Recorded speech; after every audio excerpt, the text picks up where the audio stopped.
Since I look at socialists who managed to make it to our legislative branch, and I plan to make another video where I expand upon that, I think it's fair that we answer this question as well. How many members of the United States Congress have been fascist? Now this question is a lot like the how many socialists have been in Congress question, for multiple reasons. The biggest comparison comes from the fact that based upon your personal definition, the number can either go higher or lower, especially given that there is a very thin line between the hard right and literal fascism. While some people would just simply use those terms interchangeably, some would argue that fascism has to be a little bit more than just a hard right politician, especially considering the term fascist has kind of just been now used as a general, insult in politics. Much like how socialist was used as an insult, or even the term liberal. The fact that it is used a lot as a pejorative has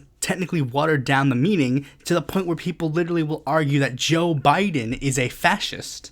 And for a historical video, I don't think we should be using this term very lightly. So first, we should define what fascism is. The most commonly accepted definition is a form of far-right authoritarian ultranationalism characterized by dictatorial power, forcible suppression of the opposition, and strong regimentation of society and the economy. For the sake of this video, the focus will be a lot more on the first three parts of that definition, far-right authoritarian ultranationalism, with a slight hint of added help from Lawrence Britt's 14 Characteristics of Fascism and Umberto Eco's 14 other characteristics of fascism, both of which I am displaying on the screen right now. And to stay as extremely historically accurate as possible, I will be using this random IDR Labs quiz chart as a way to divide this video. We'll start here, which is the closest to being on the side of hard right and not full-blown fascism, and then we'll make our way to people who are literally in the same vein as Hitler and Mussolini. Got it? Alright, let's begin. Right off the bat, I have to address a huge elephant in the room.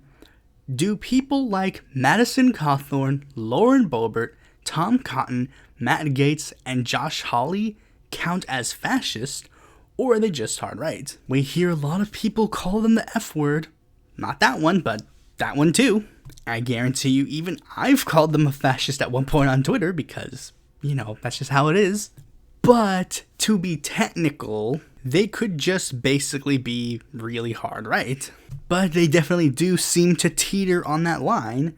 They're definitely not the same brand of conservatives as the US has had previously, and it seems this new brand isn't necessarily that opposed to fascism apparently. But like I said, they have enough wiggle room to basically say, hey, we're not fascist, and they're basically the reason that this section exists on this video. To other people that kind of do that bordering on the line are Louisiana Representative John Rarick and the Prohibition Party's only representative, Charles Hiram Randall.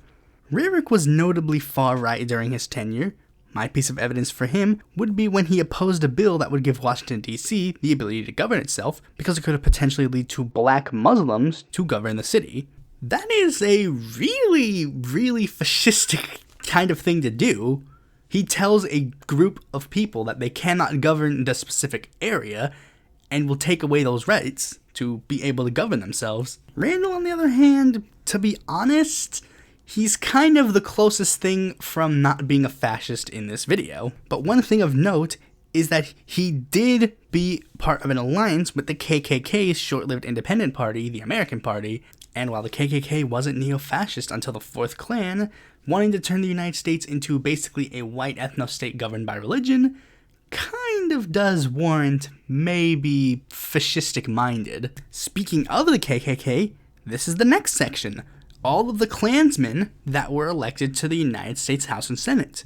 Like I said, even though they didn't become fascist until the 50s, I assume that technically this would definitely not be that different from a fascist world. And since these guys are part of an explicit group to accomplish said goal, sometimes by murder, these guys definitely do a lot more to get that fabled F word. So now we will list all of the members of the United States Senate and House that are known to be members of the Klan from verifiable sources. First, we have Representative George Gordon, who was literally one of the first members of the KKK period. Representative William David Upshaw, Representative Clifford Davis, Senator Edmund Pettus, Senator John Tyler Morgan, Senator Rice Means, Senator Earl Mayfield, Senator James Thomas Heflin, Senator John Brown Gordon, Senator Joseph E. Brown, Senator William Bliss Pine, Senator and future SCOTUS member Hugo Black, Senator Theodore G. Bilbo, and of course the most well-known Klansman Senator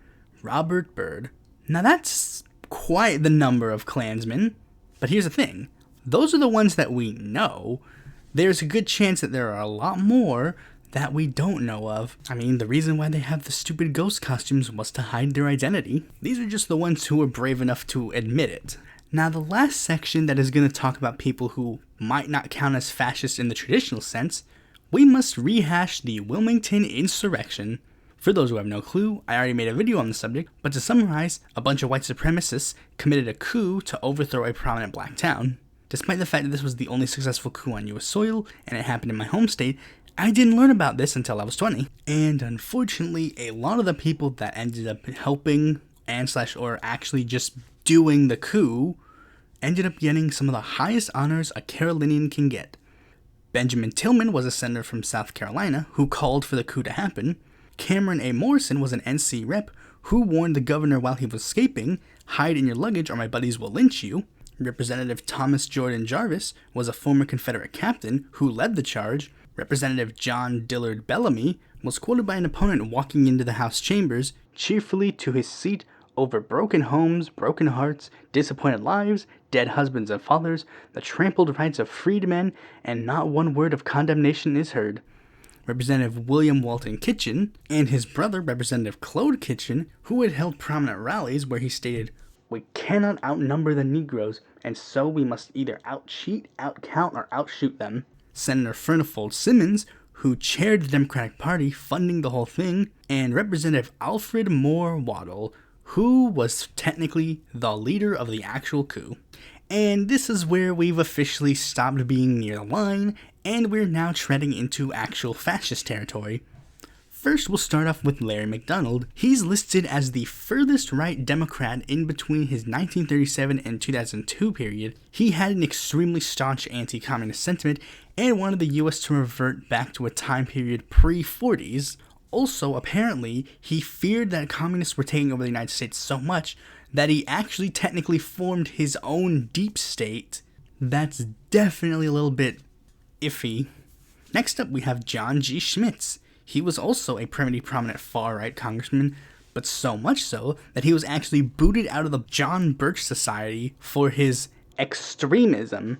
No offense, but given the ideology of the John Birch Society is already pretty far-right, there's literally only one right-wing ideology that might be too extreme for them. I know it's only been a couple of minutes, but remember that section at the beginning where I put like a bunch of modern-day congresspeople and said, I don't know if these guys count or not?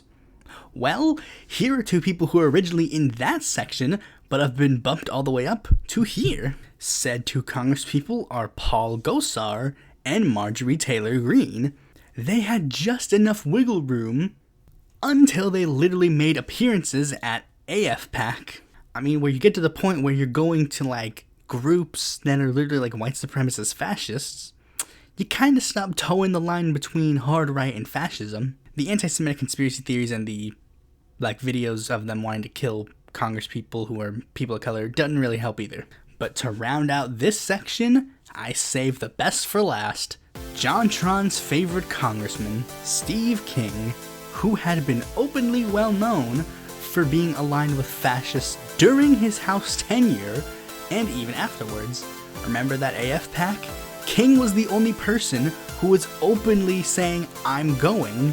The other two had to hide the fact that they were going until later, but King just wears his fascism on his sleeve, which is technically what you're supposed to. And now we've reached the last section.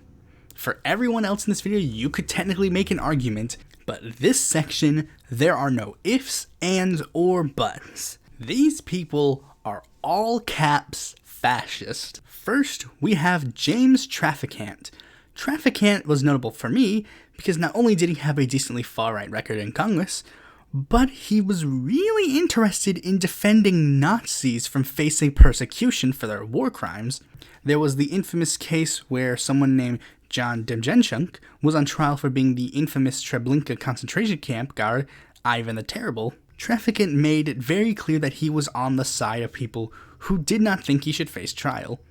Now, to be fair, at the time, evidence was pointing to the fact that Demjanjuk might not be Ivan, but the thing was, he was still a Nazi. He was a Nazi who committed war crimes. But also, notice how I said he fought hard to defend Nazis?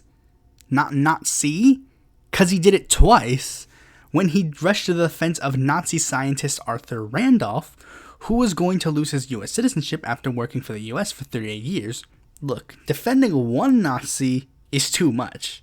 But when you're defending two, how could you describe it as anything except he's also aligned with them?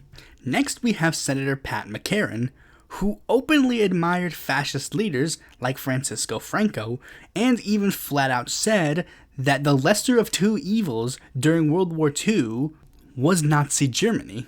McCarran even introduced a bill that was colloquially called the Concentration Camp Law. Next, we have Robert Rice Reynolds, who is sadly home state representation. He was also not so silent about the fact that he admired fascists, such as openly admiring Nazi Germany and working with American Nazis like Gerald L.K. Smith. And lastly, we have the inspiration for this video, Jacob Thorkelstein of Montana. During his one term in the House, he basically endlessly echoed Hitler's talking points on the House floor, being called the mouthpiece of the Nazi movement in Congress. You can literally not do any apologetics for him. Still don't believe me? Well, let's take a look at some of the things that he inserted into congressional record. He inserted quotes from British fascist Oswald Mosley, a pro-Nazi American paper called the Christian Free Press, and even the Protocols of the Elders of Zion. Still don't believe me for some reason? Well, let's take a look at this quote that he said when people were confronting him about the fact that he was a Nazi. He flat out stated, "The words Nazi, fascist, anti-racial, and anti-Semitic were created by the anti-Americans as a cloak to shield their own subversive activities. Their principles of organization are not destructive to the government of the United States." Yeah, maybe when people say fascism is on the horizon, maybe you should take them just a little bit more seriously when you think about it. Even if you only want to take the last section of the video and say those are the real true fascists of America, 4 is still too many. And hopefully if we do everything we can, that number won't go up. Thanks for watching this video. Be sure to like, comment, subscribe, and click that bell to notify when a future video comes out. And if you're interested in more content from me, you can go to my website, follow me on Twitter, join my Discord, check out my articles on independent political report, or consider supporting me on Patreon.